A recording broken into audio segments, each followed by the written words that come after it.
कंकाल का रहस्य। चौरा गांव के खेतों में इन दिनों खुदाई का काम चल रहा था। असल में इसी गांव से होकर एक अच्छी सड़क गुजरनी थी, इसलिए यहाँ खुदाई शुरू की गई थी। अचानक एक दिन खुदाई करने वाली मशीन से कुछ टकराता है। बाद में जब खोजबीन की जाती है तो वहाँ से 2 कंकाल मिलते हैं। पुलिस गांव के लोगों से पूछताछ शुरू करती है। आप लोगों को क्या लगता है ये किसके कंकाल हो सकते हैं? अरे साहब, हमें क्या पता ये किसके कंकाल है, आप ही लोग पता लगाइए। हम लोग तो बहुत ज्यादा डरे हुए हैं। हाँ, हमारी फॉरेंसिक टीम अभी आ रही है। ये बताओ कि इस गांव के रहने वाला कोई जोड़ा गायब तो नहीं ना? क्योंकि शुरुआती जांच में तो ये बात सामने आ रही है कि एक कंकाल किसी पुरुष का है तो एक किसी महिला का। साहब, हमें तो बहुत डर लग रहा है। ऐसे कंकाल मिलने का मतलब गांव के आसपास ही किसी की हत्या हुई है या फिर किसी को जलाकर मार डाला गया है। हाँ साहब, हम अपने परिवार को लेकर बहुत ही ज्यादा परेशान हैं। देखिए, आप लोगों की परेशानी हम समझ सकते हैं, लेकिन आप लोगों को पुलिस का सहयोग करना होगा, क्योंकि आपके सहयोग के बगैर हम ये पता नहीं लगा सकते हैं कि आखिर ये किसके कंकाल है और इनकी हत्या किसने की। ठीक है साहब, गांव के लोग आपका पूरा सहयोग करेंगे। हाँ साहब, पूरा सहयोग करेंगे। तो फिर ठीक है, हम अपनी जांच शुरू कर देते हैं। कुछ दिन बाद जांच रिपोर्ट आ जाती है। पता चलता है कि ये कंकाल करीब 20 साल पुराने हैं, यानी 20 साल पहले किसी जोड़े की हत्या कर शव को यहाँ पर दबा दिया गया था। इंस्पेक्टर राघव, ये बताओ कि 20 साल पहले की मर्डर मिस्ट्री क्या आप सुलझ सकती है? हाँ सर, क्यों नहीं, लेकिन अब सबूत और गवाह काफी मिट गए होंगे। मुश्किल तो होगी, लेकिन शायद किसी परिवार को इंसाफ मिल सके। इंस्पेक्टर राघव, आप बिल्कुल सही कह रहे हैं। किसी परिवार को तो इंसाफ मिलेगा ही और किसी को उसके किए की सजा भी मिलेगी। जी सर, मैंने तो जांच शुरू भी कर दी है।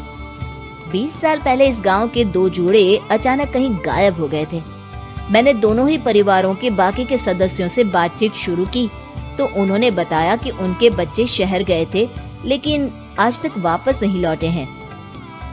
लेकिन ये दोनों शव किस परिवार के सदस्यों के हैं, ये कैसे पता चल सकेगा?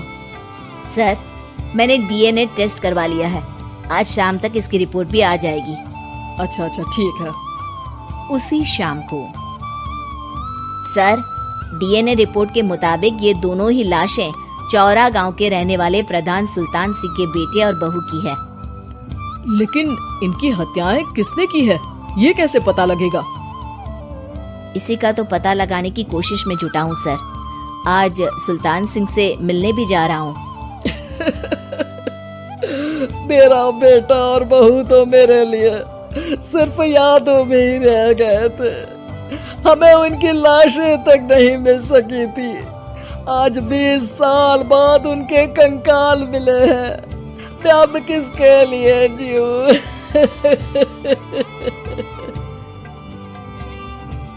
लेकिन सर, क्या आपकी किसी से कोई दुश्मनी थी? अपने बेटे बहू की हत्या के लिए आप किसे जिम्मेदार मान रहे हैं? अब मैं किसका नाम बोलूं? मेरी तो किसी से दुश्मनी नहीं थी, बस मेरे बेटे बहू को कोई वापस ला पाता।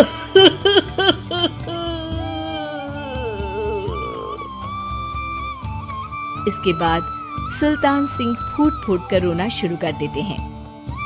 सर, अब आप इनका अंतिम संस्कार करवा सकते हैं। कम से कम इनका शरीर ना सही, इनका कंकाल तो आपको मिला है। लेकिन हाँ, अगर आपको कुछ भी याद आए तो जरूर बताइएगा।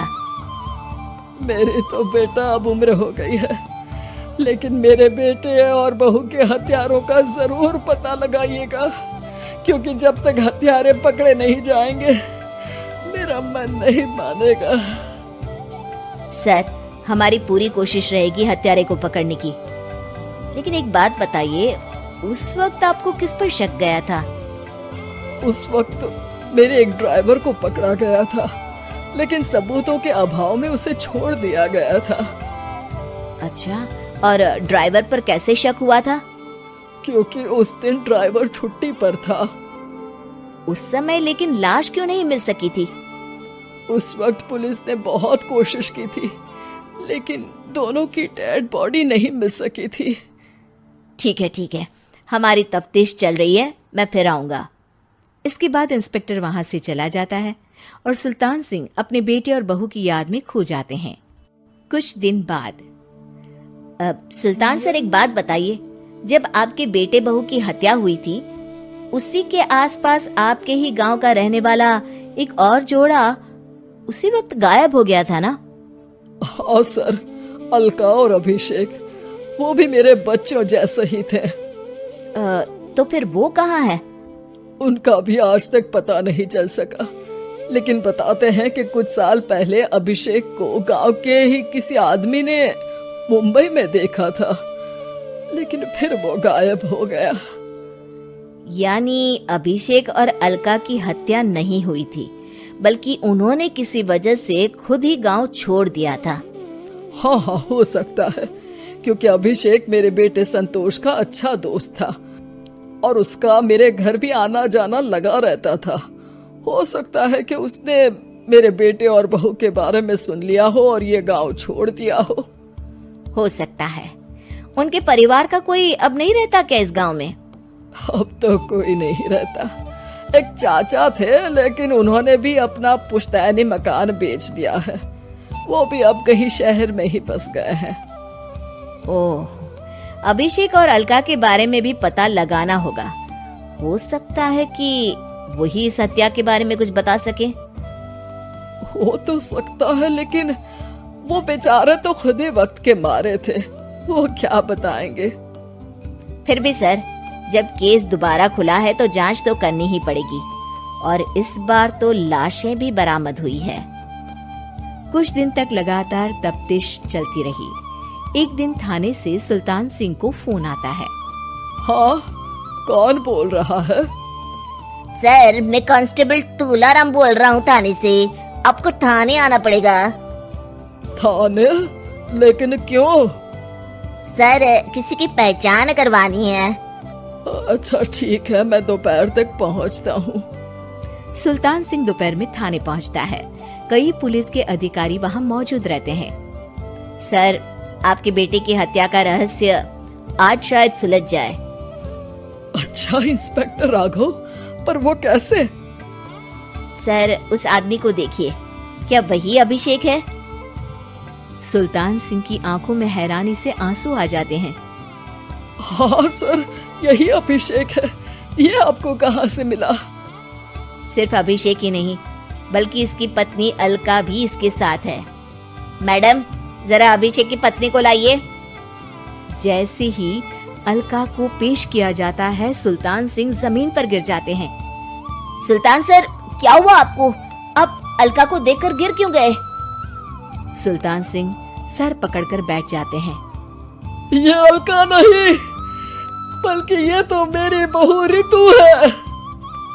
पूरा थाना एक दूसरे का मुंह देखने लगता है। क्या? इसके बाद हर किसी को दो कंकाल और हत्या का रहस्य समझ में आ गया। अभिषेक और रितु ने मिलकर संतोष और अलका की हत्या की थी और लाश को जमीन के नीचे दबा दिया था।